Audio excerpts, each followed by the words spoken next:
Hello everyone, আমার YouTube চ্যানেলে তোমাদের সবাইকে স্বাগত জানাই। আশা করি তোমরা সবাই সুস্থ আছো, ভালো আছো। রবীন্দ্রনাথ ঠাকুরের লেখা ছুটি আমি তোমাদের সাথে আলোচনা করছিলাম।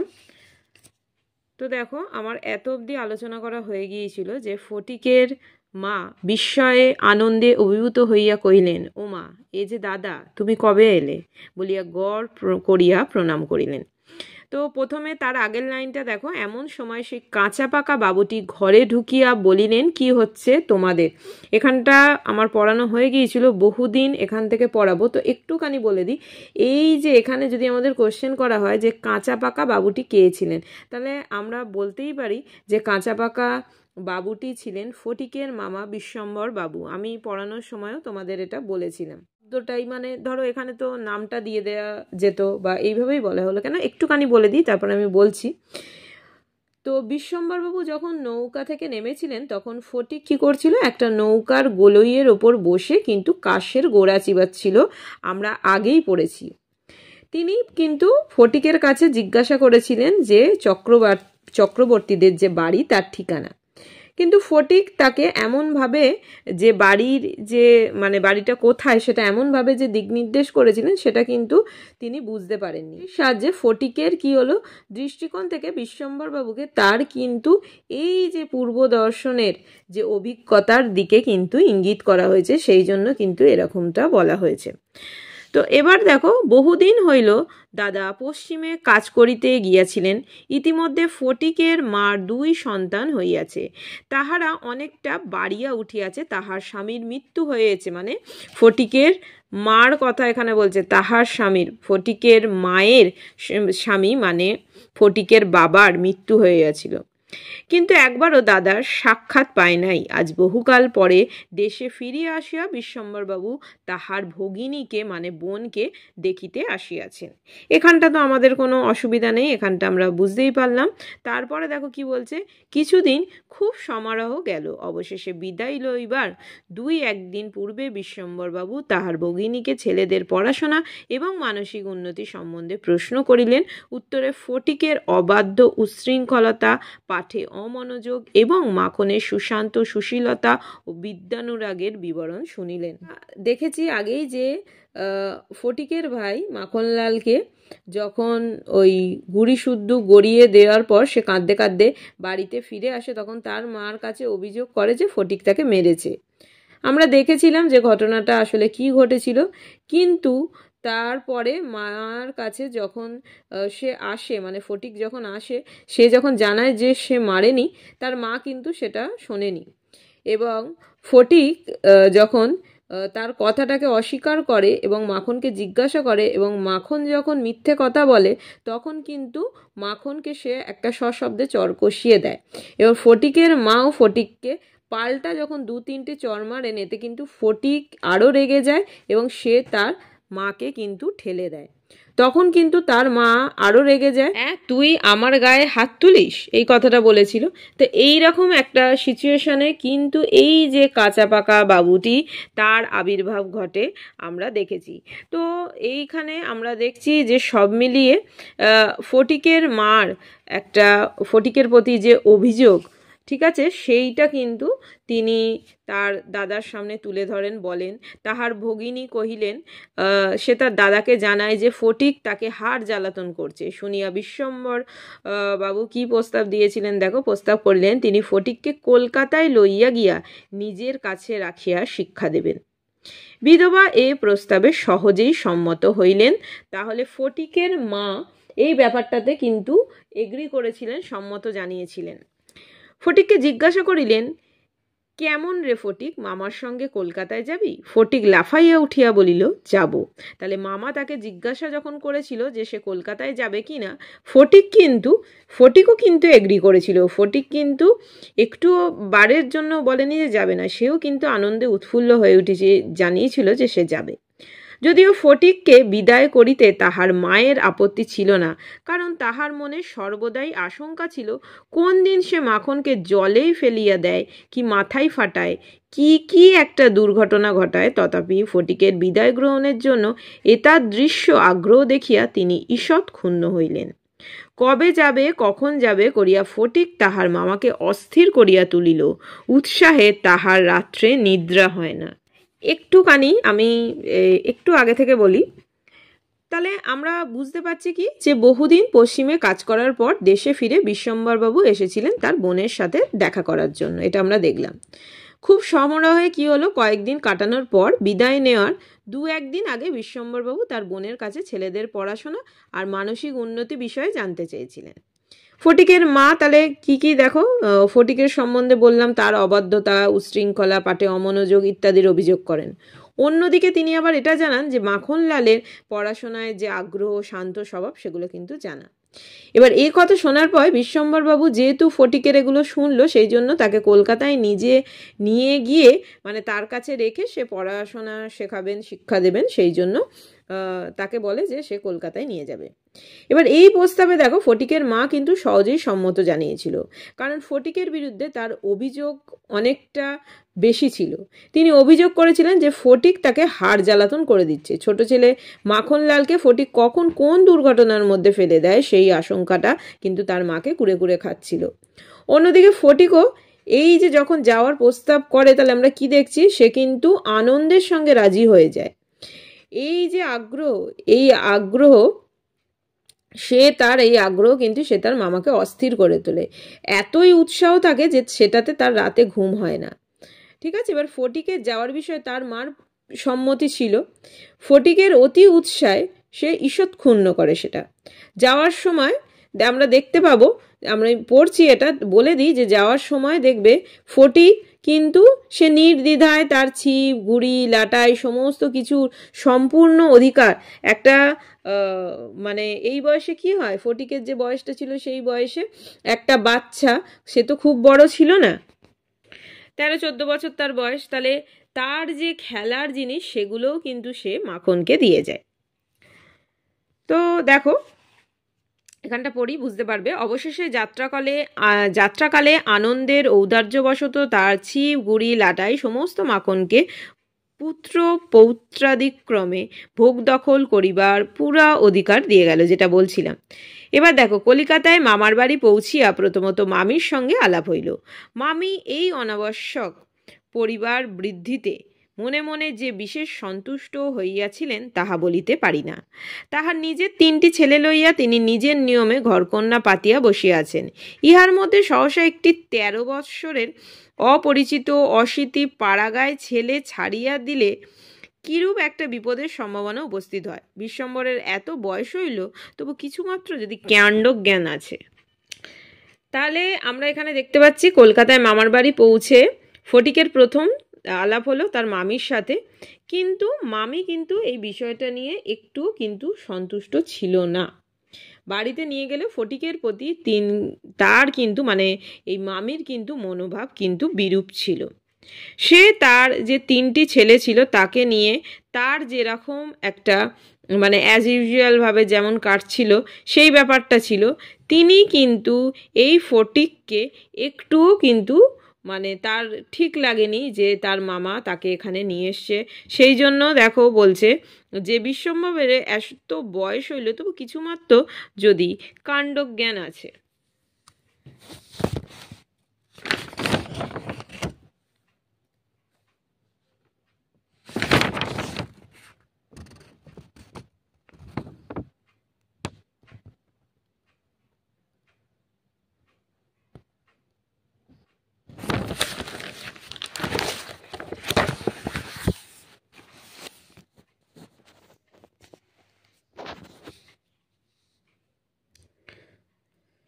এই যে দেখো মানে নিজের 3 ছেলের সঙ্গে অতিরিক্ত আর একজনের দায়িত্ব নেওয়া কতটা ঝামেলার হতে পারে তা বিশ্বম্বরবাবু বোঝেননি বলে স্ত্রী কিন্তু তার প্রতি মানে ক্ষোভ নির্দেশ করেছিল, একটা মানে ক্ষোভ প্রকাশ করেছিল, যার জন্য কিন্তু তিনি এই রকম একটা মনোভাব জাহির করেছিলেন।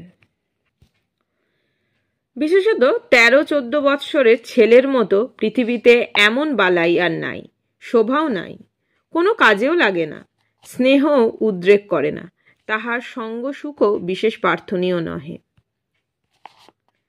তাহার মুখে আদো আদো কথাও ন্যাকামি, পাখা কথাও জ্যাটামি এবং কথা মাত্রই প্রগল্ভতা। হঠাৎ কাপড় চোপড়ের পরিমাণ রক্ষা না করিয়া বেমানান রূপে বাড়িয়া ওঠে। লোকে সেটা তাহার একটা কুশ্রী স্পর্ধাস্বরূপ জ্ঞান করে। তাহার শৈশবের লালিত্য এবং কণ্ঠস্বরের মিষ্টতা সহসা চলিয়া যায়। লোকে সেজন্য তাহাকে মনে মনে অপরাধ না দিয়া থাকিতে পারে না। শৈশব এবং যৌবনের অনেক দোষ মাপ করা যায়, কিন্তু এই সময় কোনো স্বাভাবিক অনিবার্য ত্রুটিও যেন অসহ্য বোধ হয়। তাহলে আমরা প্রথমেই এখানে দেখছি ফার্স্ট লাইনটায়, বিশেষত 13-14 বৎসরের ছেলের মতো পৃথিবীতে এমন বালাই আর নাই। তাহলে এখানে দেখো কাকে বালাই বলা হয়েছে, মানে এখানে ফটিকের মামির যে ভাবনা, সেই ভাবনার প্রেক্ষিতে লেখকের মনে হয়েছে যে 13-14 বছরের ছেলে পৃথিবীতে একটা বালাই। আমরা এখানে কি বুঝলাম, যে ফটিকের মামা বিশ্বম্বরবাবু কলকাতায় নিজের বাড়িতে নিয়ে এলেন ফটিককে। তাহলে আগেও বললাম যে নিজের 3 ছেলের সঙ্গে আর একজনের দায়িত্ব নেওয়া একটা ঝামেলা, সেটা বিশ্বম্বরবাবু বোঝেনি। সেই জন্য কিন্তু তার মানে এই যে ফটিকের মামির বিশ্বম্বরবাবুর স্ত্রীর কিন্তু একটা ক্ষোভ প্রকাশ হচ্ছিল। এই প্রসঙ্গে দেখো লেখকের মনে হয়েছে ফটিকের বয়স তার বিরুদ্ধে যায়। কেননা এই যে 13-14 বছরের ছেলের কোনো শোভা নেই, আবার কোনো কাজেও লাগে না, তাকে দেখে স্নেহের উদ্রেক হয় না, আবার তার সঙ্গসুখও একেবারে প্রার্থনীয় নয়। আমরা কি পড়লাম এখানে, যে তাহার মুখে আদো আদো কথাও ন্যাকামি, পাখা কথাও জ্যাঠামি, এবং কথা মাত্রই প্রগল্ভতা। তার হঠাৎ বেড়ে ওঠার কারণে কাপড় চোপড় ছোট হয়ে যায় এবং সকলে সেটাকে একটা কুশ্রী স্পর্ধা বলে মনে করে। শৈশবের সৌন্দর্য ও কণ্ঠস্বরে মিষ্টতা হঠাৎ করে চলে যায় এবং তার জন্য সকলে সেই কোনটাকে দায়ী করে, সেই কিন্তু কৈশোরকেই দায়ী করে। শৈশব ও যৌবনের অনেক দোষ মাফ করে দেয়া যায়, কিন্তু এই বয়সের কোনো স্বাভাবিক ত্রুটিকেও সকলের কি হয়, অসহ্য বলে মনে হয়। এবার দেখো কি আছে, সেও সর্বদা মনে মনে বুঝিতে পারে পৃথিবীর কোথাও সে ঠিক খাপ খাওয়াইতেছে না। মানে সেও সর্বদা মনে মনে বুঝিতে পারে। কে বুঝিতে পারে? ফটিক। এই জন্য আপনার অস্তিত্ব সম্বন্ধে সর্বদা লজ্জিত ও ক্ষমাপ্রার্থী হইয়া থাকে। অথচ এই বয়সেই স্নেহের জন্য কিঞ্চিত অতিরিক্ত কাতরতা মনে জন্মায়। এই সময় যদি সে কোনো সহৃদয় ব্যক্তির নিকট হইতে স্নেহ কিংবা সখ্য লাভ করিতে পারে, তবে তাহার নিকট আত্মবিকৃত হইয়া থাকে, কিন্তু তাহাকে স্নেহ করিতে কেউ সাহস করে না, কারণ সেটা সাধারণে প্রশ্রয় বলিয়া মনে করে। সুতরাং তাহার চেহারা এবং ভাবখানা অনেকটা প্রভুহীন পথের কুকুরের মতো হইয়া যায়। তাহলে আমরা বুঝতে পারলাম যে ফটিকের মনে হচ্ছিল সে যেন কোথায়ই খাপ খাওয়াতে পারছে না। এই জন্য সে কিন্তু দেখো নিজের অস্তিত্ব সম্বন্ধে সবসময় একটা লজ্জিত ও ক্ষমাপ্রার্থী হইয়াছিল। বিপরীত দেখো এই যে মানে একটা বিরূপ মনোভাব আমরা দেখেছি তার মামির থেকে ফটিক পেয়েছিল। তো সে মানে এই যে কৈশোর 13-14 বছরের একটা কিশোর সংসারে অন্যদের কাছে খুব একটা আমরা দেখলাম যে গ্রহণীয় নয়। হঠাৎ বড় হয়ে ওঠা, তার কণ্ঠস্বর, কথাবার্তার ভঙ্গি পাল্টে যায় ইত্যাদি কারণে তাকে কিন্তু সকলে সহজে গ্রহণ করতে পারে না। এবং এর বিপরীতে কৈশোর ও যৌবনের মাঝখানে দাঁড়িয়ে থাকা সেই ছেলেটির কি মনে হয় যে পৃথিবীর কোনো কিছুর সঙ্গেই সে কিন্তু ঠিক খাপ খাওয়াতে পারছে না। ফলে তার নিজের দেখো অস্তিত্ব নিয়ে সে সর্বদা কি বললাম, যে সে সর্বদা যেন লজ্জিত আর ক্ষমাপ্রার্থী হয়ে আছে।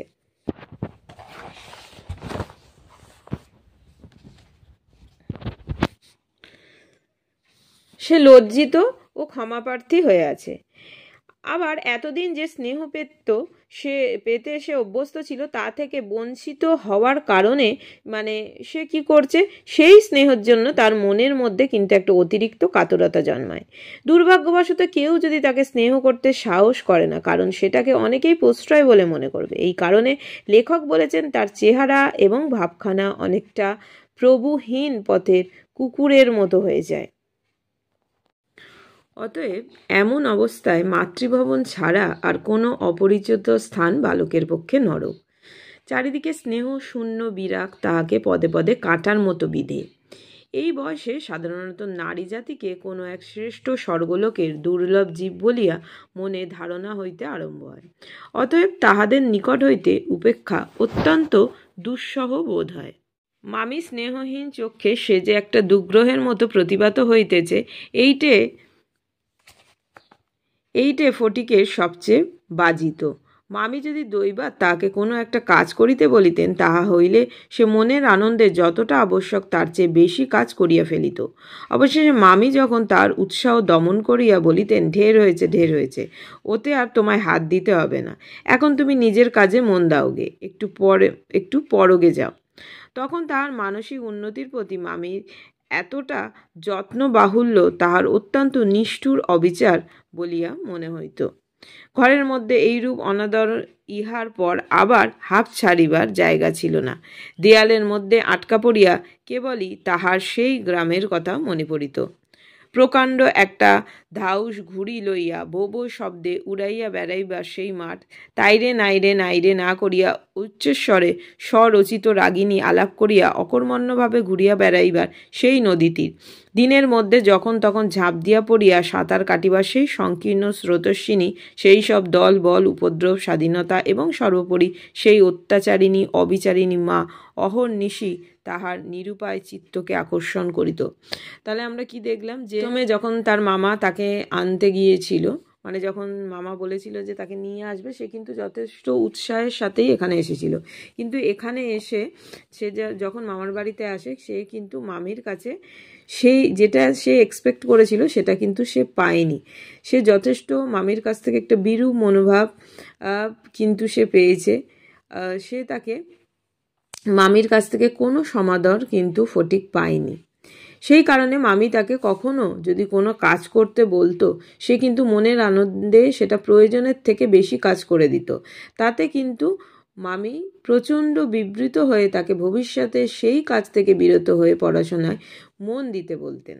মানে ফটিকের কোনো কাজটাই কিন্তু মামি ঠিক মতো দেখতেন না, সেটা যে কোনো কাজই হোক। মামির এই উপদেশ ফটিকের নিষ্ঠুর অবিচার বলে মনে হতো। আর এর সঙ্গেই ছিল চার দেয়ালের মধ্যে আটকে থাকা বন্দি জীবন, যেখানে হাঁপ ছাড়বার কিন্তু কোনো উপায় ছিল না।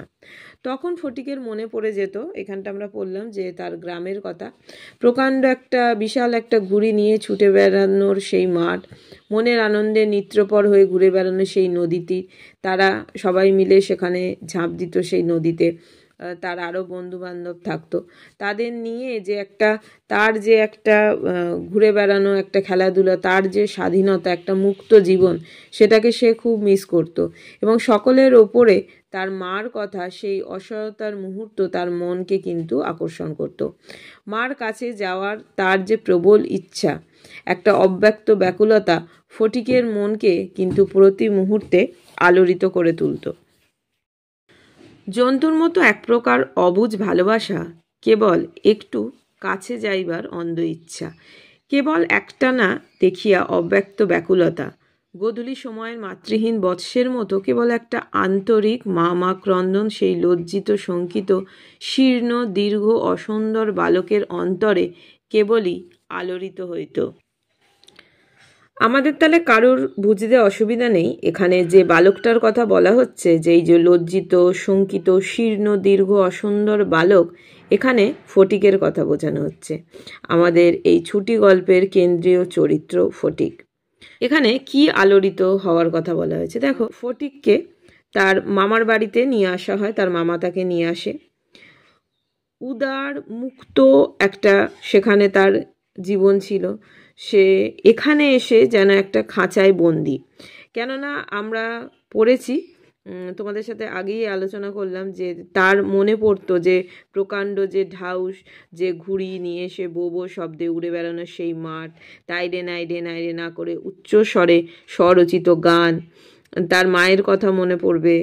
তারপরে সেই নদীটি তারা যখন সবাই মিলে সেখানে স্নান করত, তারপর তার এই অত্যাচারিণী অবিচারিণী মা, সব সময় রাত দিন তার যে অসহায় সেই মনকে কিন্তু আকর্ষণ করত।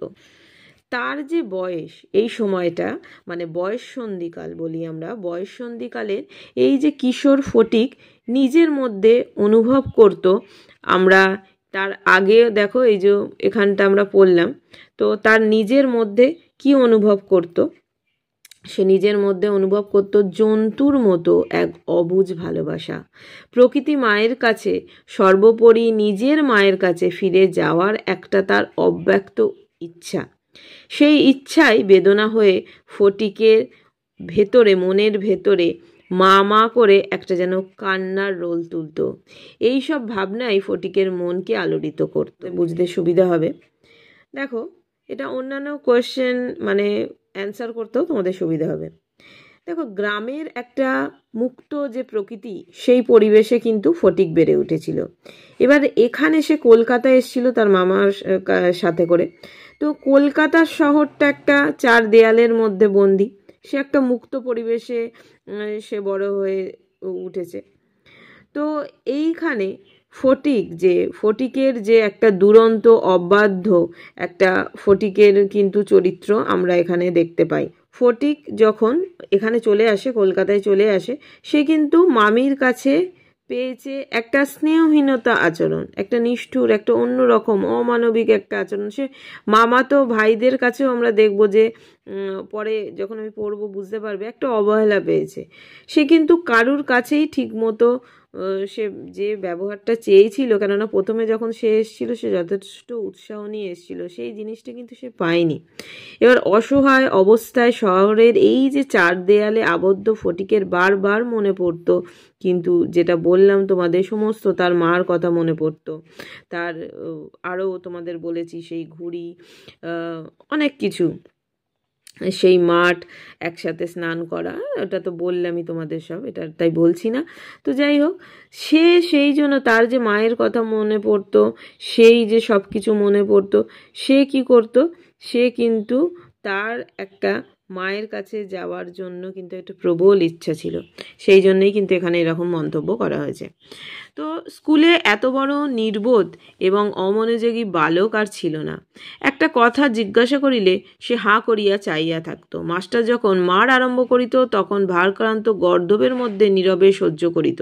ছেলেদের যখন খেলিবার ছুটি হইত তখন জানালার কাছে দাঁড়াইয়া দূরের বাড়িগুলার ছাদ নিরীক্ষণ করিত। যখন সেই দ্বীপ্রহর রৌদ্রে কোনো একটা ছাদে দুটি একটি ছেলে মেয়ে কিছু একটা খেলার ছলে ক্ষণেকের জন্য দেখা দিয়া যাইত, তখন তাহার চিত্ত অধীর হইয়া উঠিত। তাহলে এখানটা কি বলছে, এখানটা আমরা বুঝতে পারছি যে এখানে ফটিকের কথাই বলা হচ্ছে। তো এখানে তাকে এইভাবে এরকম কেন, দেখো, নির্বোধ অমনোযোগী বালক আর ছিল না, এরকম কেন এখানটা বলা হয়েছে। দেখো, এই গল্পের প্রধান চরিত্র আমরা দেখতে পাচ্ছি ফটিক। সে গ্রাম্য একটা সরল পড়াশোনা একেবারে অমনোযোগী ফটিক। ভাগ্যের পরিহাসে সে কিন্তু চঞ্চলতা ও পড়াশোনার প্রতি উদাসীনতা দেখে বিশ্বম্বরবাবু ফটিককে কলকাতায় নিয়ে এসেছিলেন। সে কলকাতায় এসে স্কুলে ভর্তি করে দিয়েছিলেন। সহানুভূতিহীন, ভালোবাসাহীন, স্নেহহীন পরিবেশে ফটিকের মতো অমনোযোগী ছেলে স্কুলের পড়াশোনাতেও মন দিতে পারছিল না। কেননা সে যে আশা নিয়ে এসেছিল, যে আগ্রহটা দেখিয়ে সে এসেছিল মামার সাথে, সেইটা কিন্তু সে এখানে পায়নি। সে মামির কাছ থেকেও একটা বিরূপ মনোভাব পেয়েছে। তার যে মামার যে ছেলেরা আছে তার কাছ থেকেও সেইরূপ একটা, যে সে একটা বন্ধুত্বপূর্ণ আচরণ পাবে বা কিছুই পায়নি। তো সব মিলিয়ে তা আমাদের দেখবে কোনো কাজ করতে হলে আমাদের যদি মুড না ভালো থাকে সেই কাজটা কিন্তু আমরা ঠিকমতো করতে পারি না। আমাদের মনটা হচ্ছে আসল। তো আমাদের মন ভালো না থাকলে যেন কোনো কাজেই যেন আমাদের মন বসে না। ফটিকের ক্ষেত্রেও সেরকম হয়েছিল। সে যেন সবার কাছ থেকে একটা বিরূপ মনোভাব পাচ্ছিল। তার সেই মনোভাবে মানে তার যে একদম ভেতরটা যেন বিধ্বস্ত হয়ে উঠেছিল, যার জন্য সে কিন্তু পড়াশোনাতেও সে কিন্তু মন দিতে পারছিল না। তো এই যে মানে শিক্ষায় যে ফটিক শুধু গর্দভের মতো কি করতো, দাঁড়িয়ে দাঁড়িয়ে মার খেয়েছে এবং নীরবে সব সহ্য করেছে। শিক্ষকের কোনো প্রশ্নের উত্তর দিতে পারত না ফটিক। ফলে সে কি করত, হৃদয়হীন অন্তঃশ্বাস শূন্য মাস্টারমশাই ফটিককে নির্বোধ বলে মনে করেছে। মুক্তপ্রাণা সরল ফটিককে মাস্টারমশাই বুঝতে পারেনি, কারণ সে পড়া পারতো না, সেটা দিয়েই তার বিচার করা হতো। তার ভেতরটা যে কি, সেই ভেতরটা তো আর কেউ দেখতো না, সেটা স্কুলের মাস্টারমশাইও না। বিদ্যালয়ের যে পুঁথিগত একটা পড়াশোনা, সেটাকে না পারাকে চরম ব্যর্থতা বলে মনে করে ফটিককে বিদ্যালয়ের সবচেয়ে নির্বোধ ও অমনোযোগী ছাত্র হিসেবে তার উপর কি হতো, এরকম একটা টর্চার চলতো মেন্টালি, তাকে মারধরও করা হতো, সেটা ফিজিক্যালি। তো সেটাই বলা হচ্ছে। তারপরে দেখো কি লেখা আছে, একদিন অনেক প্রতিজ্ঞা করিয়া অনেক সাহসে মামাকে জিজ্ঞাসা করিয়াছিল, মামা, মার কাছে কবে যাব? মামা বলিয়াছিলেন, স্কুলের ছুটি হোক। কার্তিক মাসে পূজার ছুটি, সে এখনো ঢের দেরি। একদিন ফটিক তাহার স্কুলের বই হারাইয়া ফেলিল। একে তো সহজেই পড়া তৈরি হয় না, তারপর বই হারাইয়া একেবারে নাচার হইয়া পড়িল। মাস্টার প্রতিদিন তাকে অত্যন্ত মারধর অপমান করিতে আরম্ভ করিলেন। স্কুলে তাহার এমন অবস্থা হইল যে তাহার মামাতো ভাইরা তাহার সহিত সম্বন্ধ স্বীকার করিতে লজ্জাবোধ করিত। ইহার কোনো অপমানে তাহারা অন্যান্য বালকের চেয়েও যেন বলপূর্বক বেশি করিয়া আমোদ প্রকাশ করিত। অসহ্য বোধ হওয়াতে একদিন ফটিক তাহার মামির কাছে নিতান্ত অপরাধীর মতো গিয়া কইল, বই হারিয়ে ফেলেছি। তাহলে আমরা এখানে দেখতে পাচ্ছি যে ফটিক তার মামাকে জিজ্ঞাসা করছে, আনন্দ নিয়ে আগ্রহ নিয়ে এসেছিল, সে কিন্তু জিজ্ঞাসা করছে যে মার কাছে কবে যাব। ফটিক আমরা দেখেছি একটা চঞ্চল স্বভাবের ছিল, সে যেন শহরের এই কঠিন প্রাচীরে প্রতিহত হয়ে কেমন যেন একটা শান্ত হয়ে গেছে। তার আকুল কান্না কিভাবে যেন স্তব্ধ হয়ে গেছে, কেমন করে যেন একটা তার যে এই যে একটা মানে চঞ্চল যে জীবন, তার যে চঞ্চলতা, সেটা যেন চিরকালের মতো কোথায় হারিয়ে গেছে। আমরা শেষে দেখব যে সত্যি মানে পুরোপুরি হারিয়ে যায়, তার ছুটি হয়ে যায়, যার জন্য নামকরণটাও ছুটি হয়। মানে উদার মুক্ত প্রকৃতির কোল থেকে কলকাতায় ফটিকের এক দম বন্ধ করা পরিবেশে থাকতে হয়েছিল। একদিকে 13-14 বয়সের এই যে বয়স সন্ধিকালের পরিবর্তন, এবং সেখানে স্নেহের ভালোবাসার পরিবর্তে ফটিক কি পেয়েছিল? ফটিক পেয়েছিল অবহেলা, তাচ্ছিল্য, অপমান, লাঞ্ছনা। ক্লান্ত ফটিক দোষী বালকের পরিবর্তে মানে ধীরে ধীরে কীরকম হয়েছিল, যেন ভীরু একটা জীবে পরিণত হয়েছিল। কিন্তু আমরা দেখেছি মাঝে মাঝেই তার গ্রামের কথা মনে পড়তো, তার মায়ের কথা মনে পড়তো। তার অসহায় অব্যক্ত বেদনা কোথাও প্রকাশ করার কিন্তু কোনো উপায় ছিল না। মায়ের ওপর স্বাভাবিকভাবে রাগ অভিমান হলে ফটিকের মন সেই অত্যাচারিণী অবিচারিণী মায়ের কাছে যেতে চাইতো, কারণ মায়ের স্নেহ ভালোবাসা হচ্ছে সর্বশ্রেষ্ঠ, সেটা আমরা জানি। সেখানে মায়ের ভালোবাসাটা একটা অন্য রকম, সেটা একটা, সেখানে কোনো স্বার্থ নেই, কোনো রকম কোনো মানে কোনো কিছু মানে নিখাদ একটা, মানে কোনো খাদ মেশানো নেই, সেই ভালোবাসায় কোনো খাদ নেই। তাই অসহায় ফটিক নিরুপায় হয়ে মামার কাছে বাড়ি যাওয়ার জন্য কাতর অনুরোধ করেছিল, কিন্তু পুজোর ছুটির আগে তার বাড়ি যাওয়া সম্ভবপর নয় জেনে ফটিক হতাশ হয়ে গিয়েছিল। তারপরে কি হয়, আমরা দেখতে পাই যে ফটিক কিন্তু স্কুলের বই হারিয়ে ফেলেছিল। এবার এরকম অবস্থায় কি হয়, এরকম অবস্থায় সে ফটিকের পক্ষে পড়াশোনা করা একেবারেই দুরূহ হয়ে ওঠে। অবস্থা এমন পর্যায়ে যায় যে ফটিকের মামাতো ভাইরা পর্যন্ত তার সঙ্গে সম্বন্ধ স্বীকার করতে লজ্জাবোধ করতে থাকে, এবং তার কোনো অপমানে তারা অন্যান্য বালকদের থেকেও অনেক বেশি আমোদ জোর করে প্রকাশ করতে থাকে। তাহলে পরিস্থিতি যখন এরকম অসহ্যকর হয়ে ওঠে, তখন কিন্তু সে তার মামির কাছে কিন্তু সে জানিয়ে দেয় যে সে বই হারিয়ে ফেলেছে। তারপরে দেখো, মামি অধরের 2 প্রান্তে বিরক্তির রেখা অঙ্কিত করিয়া বলিলেন, বেশ করেছ, আমি তোমাকে মাসের মধ্যে 5 বার করে বই কিনে দিতে পারিনে। ফটিক আর কিছু না বলিয়া চলিয়া আসিল। সে যে পরের পয়সা নষ্ট করিতেছে এই মনে করিয়া তাহার মায়ের ওপর অত্যন্ত অভিমান উপস্থিত হইল। নিজের হীনতা এবং দৈন্য তাহাকে মাটির সহিত মিশাইয়া ফেলিল। স্কুল হইতে ফিরিয়া সেই রাত্রে তাহার মাথা ব্যথা করিতে লাগিল এবং গা শিরশির করিয়া আসিল। বুঝিতে পারিল তাহার জ্বর আসিতেছে, বুঝিতে পারিল ব্যামো বাঁধাইলে তাহার মামির প্রতি অত্যন্ত অনর্থক উপদ্রব করা হইবে।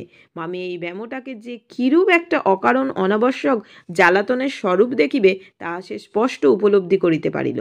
রোগের সময় এই অকর্মণ্য অদ্ভুত নির্বোধ বালক পৃথিবীতে নিজের মা ছাড়া আর কাহারও কাছে সেবা পাইতে পারে এরূপ প্রত্যাশা করিতে তাহার লজ্জাবোধ হইতে লাগিল। তাহলে দেখো আমরা কি বুঝতে পারছি, যে এই যে বলা হয়েছে, আমরা যে এখানটা পড়লাম যে নিজের হীনতা ও দৈন্যতাকে মাটির সহিত মিশাইয়া ফেলিল। এখানে আমরা বুঝতে পারছি যে এখানে ফটিকের কথা বলা হচ্ছে, বা কোন পরিস্থিতিতে এই যে মন্তব্যটি করা হলো, কেন, কি, মানে কোন পরিস্থিতিতে মন্তব্যটি করা হলো, কেন করা হলো। আগেও বলেছি যে সে তার একটা মুক্ত একটা পরিবেশ ছিল, সে গ্রামে মানুষ হয়েছে। এবার ফটিকের মামা বিশ্বম্বরবাবু ফটিককে তার কাছে কলকাতায় নিয়ে গিয়েছিলেন ভালো করে লেখাপড়া শেখানোর জন্য, কিন্তু সে মামির কাছ থেকে সে যে ব্যবহারটা আশা করেছিল সেটা একটা পায়নি, একটা খুব খারাপ একটা ব্যবহার কিন্তু সে মামির কাছ থেকে পায়। এমনকি তাদের যে ছেলে যে ছিল, তার যে মামাতো ভাইগুলো ছিল, তাদের কাছ থেকেও সে সেরকমই মানে ভালো ব্যবহার কিন্তু সে পাচ্ছিল না। তো সে স্কুলেও চিহ্নিত হয় কি নির্বোধ অমনোযোগী বালক হিসেবে, মাস্টারমশাইয়ের মার অপমান ইত্যাদি কাছে ফটিক তারপরে কি করে একটা সেই রকম একটা বাজে একটা ব্যবহার পাচ্ছিল সবার কাছ থেকে, তারপরে সে স্কুলে বই হারিয়ে ফেলে। এবার সেটা কি হয়, তার কাছে পরিবেশটা আরও যেন একটা বিরক্তিকর পরিবেশ হয়। সে জানায় তার মামিকে যে সে বই হারিয়ে ফেলেছে। তো মামি কাছে গিয়ে সে যেন একটা অপরাধীর মতো জানায়, যেন সে খুব একটা বাজে কাজ করেছে বা কিছু করেছে। বা মামি কি করেছে, তো সে জানায় যে মাসের মধ্যে 5 বার বইটা কিনে দেওয়া সম্ভব না। ফটিক আর কিছু না বললেও পরের পয়সা নষ্ট করার যে একটা গ্লানি তার মনের মধ্যে চেপে বসে। মায়ের প্রতি তার তীব্র অভিমান হয় এবং তখনই সে নিজের হীনতা এবং দৈন্য তাকে যেন মাটির সঙ্গে মিশিয়ে দেয়। একদম এই যে লাস্ট, এরূপ প্রত্যাশা করিতে তাহার এখানটা পুরোটা এক্সপ্লেন করলে তাহলে বুঝতেই পারবে। এরূপ প্রত্যাশা করিতে তাহার লজ্জা বোধ হইল। তো এখানেও আমরা বুঝতে পারছি যে কার এখানে ফটিকের কথা বলা হয়েছে, কোন প্রসঙ্গে মন্তব্যটি করা হয়েছে। তা সে ফটিক এক্ষেত্রে কি করেছে এখানটা একটুখানি এক্সপ্লেন করি আমি। একদিন স্কুল থেকে ফিরে আসার সময় তাহলে আমরা কি দেখছি যে ফটিকের রাত্রিবেলায় মাথা ব্যথা শুরু হয়, শীত শীত লাগে। আমাদের দেখবে যখন জ্বর আসে আমাদের কি ঠান্ডা লাগে, তো তারও কিন্তু শীত শীত লাগছিল। সে বুঝতে পারে যে তার জ্বর আসছে, সঙ্গে এটাও উপলব্ধি করে যে অসুস্থ হলে সে যদি বলে যে তার জ্বর আসছে বা সে অসুস্থ, মামির প্রতি অত্যন্ত কিন্তু একটা অনর্থক উপদ্রব করা হবে। মামির যে আচরণ সে দেখেছে তাতে ফটিক কিন্তু নিশ্চিত হয়েছে যে এই অসুখকে যদি বলে বা তার কিছু হয়েছে বলে, তাহলে মামি কিন্তু অনাবশ্যক জ্বালাতন হিসেবে দেখবে, সে যথেষ্ট রেগে যাবে, বা সেটাকে মানে সে ভাববে যে সে বাড়িয়ে বলছে, সেটাকে সে মানে ঠিক মতো কিন্তু মেনে নেবে না। এবার অসুস্থতার সময় একমাত্র বলছে নিজের মাই উপযুক্ত সেবা পরিচর্যা করতে পারে, অন্য কারোর কাছে সে প্রত্যাশা যেন সে করতে পারে না। এই প্রসঙ্গেই কিন্তু ফটিকের মনে এরকম একটা উপলব্ধি হয়েছে। আজকে আমি এটা এখানেই শেষ করলাম। নেক্সট একটা ভিডিও করে অল্প একটুই আছে সেটাকে আমি শেষ করে দেবো, নইলে ভিডিওটা অনেক বড় হয়ে যাবে। তো থ্যাঙ্কস ফর ওয়াচিং। সবাই খুব ভালো থেকো, সুস্থ থেকো, টাটা।